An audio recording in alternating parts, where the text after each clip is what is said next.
These are instructions for my Papa Pappy New Year's card with a spin mechanism. So far I put adhesive foil for my sentiment and the outline of my champagne glasses. So this is the background to my shaker element. I've just taken some dandelion color memento, creating a little bit of color just on the bottom. So when I put my image behind, you can see the tinting of the champagne in the glasses. And I've glued together 6 layers of craft board glue on the perimeter of the frame. I'm gluing that down to the background. And then I have my shaker elements. Now they're quite dimensional, and that's why I had to build up the frame around my shaker elements. So these are just plastic cubes that I found at the dollar store, and I like the way they look to simulate the bubbles in the champagne. Next I'm going to put glue around the perimeter and cover it with my piece of acetate, and I'm going to set it to dry. Now this acetate, because I'm using glue with it, you have to wait till it's properly dry before you can go any further with it. So in the meantime, I'm going to work on my mechanism.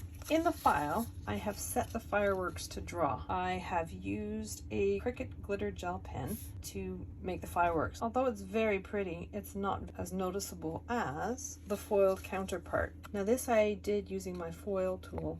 Obviously the color is much more vibrant and the edges are much more defined. I have 2 of these pieces. These actually just get glued together just to make them nice and sturdy. I have these tiny brads. Using these 2 pieces, threaded a brad through and opened the brad up so that it's in position. And the second piece, the shape of the teardrop is scored on one side.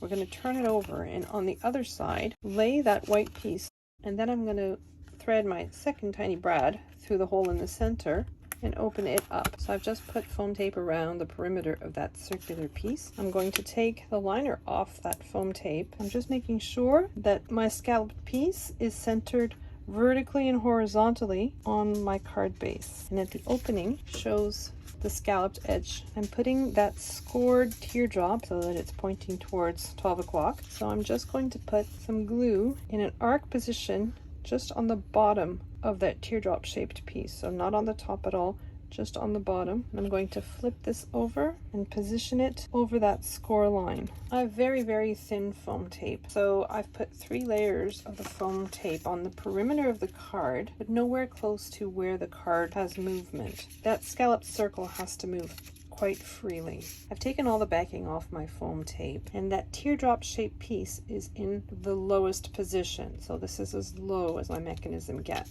And I'm just lifting this up, being careful not to get that adhered to the foam tape at the top. I'm threading it through that semicircle that's in at the top of this card, hovering that layer over my card base at the bottom and both sides. I'm going to adhere it. So everywhere that there's tape, I'm just adhering it. Next, I'm going to take my foiled image, and I'm just adhering it to the second layer to make it a little bit more substantial. I want my mechanism in its lowest position possible. That rectangle that pops up has to be as low as it can get. And I'm just going to adhere my image. I want it positioned so that it's centered. Just put glue at the top, position it so that it's just flush with the edge of that carrying piece or that rectangle that pops up. So now I have my shaker element.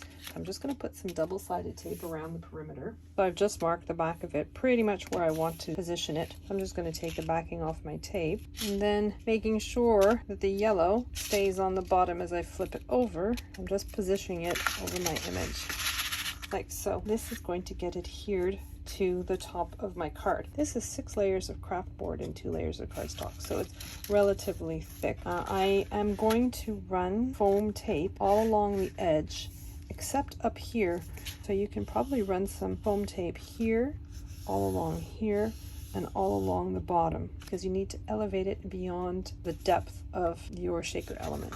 Okay, so now we've moved into the interior of the card. This is a piece of black Cricut craft board. Cutout is on the left hand side when your card is open. Then I have my puppet feature. I've glued down the numbers for the new year, so I'm going to turn my pieces face down on the mat, fold back so that I've got those tab pieces in the center.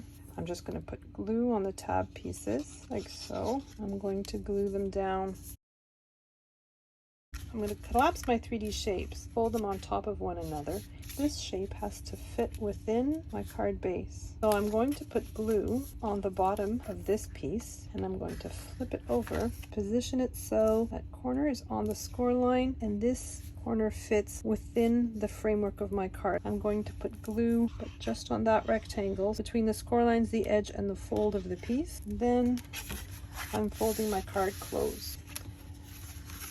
And then when it pops open, and what you would do is you would put some kind of a landing pad. You could even add a little sentiment here. I'm just taking the liner off the foam tape from my card topper, and I'm just positioning it directly over this piece. There's a tiny border all the way around. I want to make sure that that border is equal to all edges. And your foam tape is just along the edges on this piece. I'm just going to glue this piece to the top of my card.